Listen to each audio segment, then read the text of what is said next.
Good morning. Christmas morning. This morning for our daily lectionary readings, you have a couple of different options. And so today I am going to be doing the readings for the Nativity of the Lord, Proper 3, Year B, December 24th and 25th, as you have a flexibility of when the scriptures would be read. It is set up as a church service, so we'll have the 4 readings instead of the 3. Our first reading today comes from Isaiah 52, 7 through 10. How beautiful upon the mountains are the feet of the messenger, who announce peace, who brings good news, who announces salvation, who says to Zion, your God reigns. Listen, your sentinels lift up their voices together. They sing for joy in plain sight. They see the return of the Lord to Zion. Break forth together into singing, you ruins of Jerusalem. For the Lord has comforted his people. He has redeemed Jerusalem. The Lord has bared his holy arm before the eyes of all nations, and all the ends of the earth shall see the salvation of our God. Our psalm reading is Psalm 98. O sing to the Lord a new song, for he has done marvelous things. His right hand and his holy arm have gotten him victory. The Lord has made known his victory.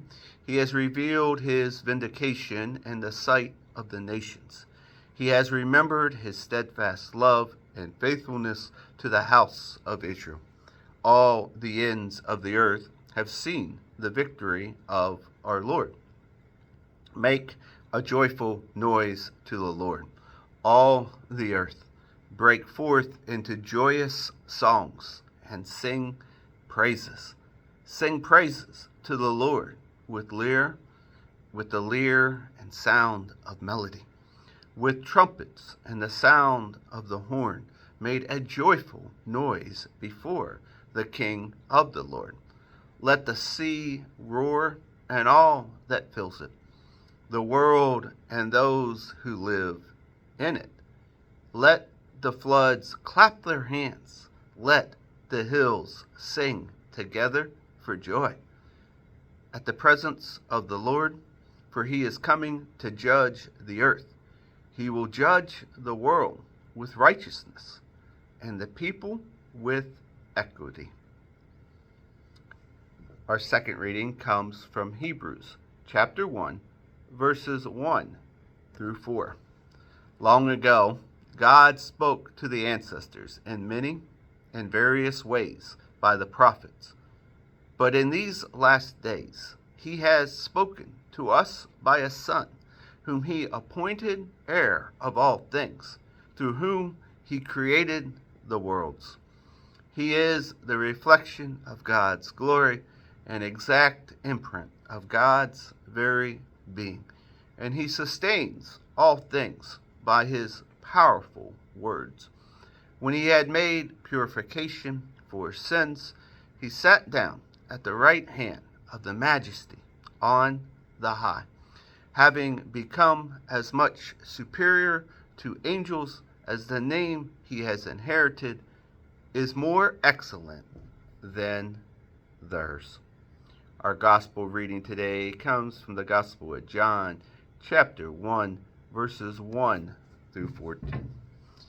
In the beginning was the Word, and the Word was with God, and the Word was God. He was in the beginning with God.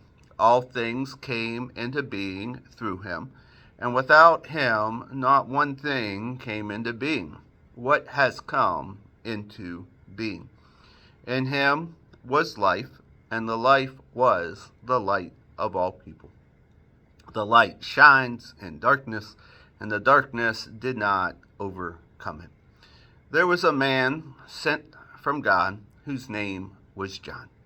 He came to be a witness, to testify to the light, so that all might believe through him.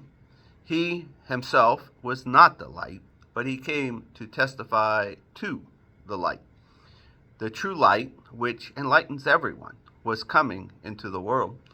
He was in the world, and the world came into being through him. Yet the world did not know him. He came to what was his own, and his own people did not accept him. But to all who received him, who believed in his name, he gave power to become children of God, who was born not of blood, or of the will of the flesh, or the will of man, but of God.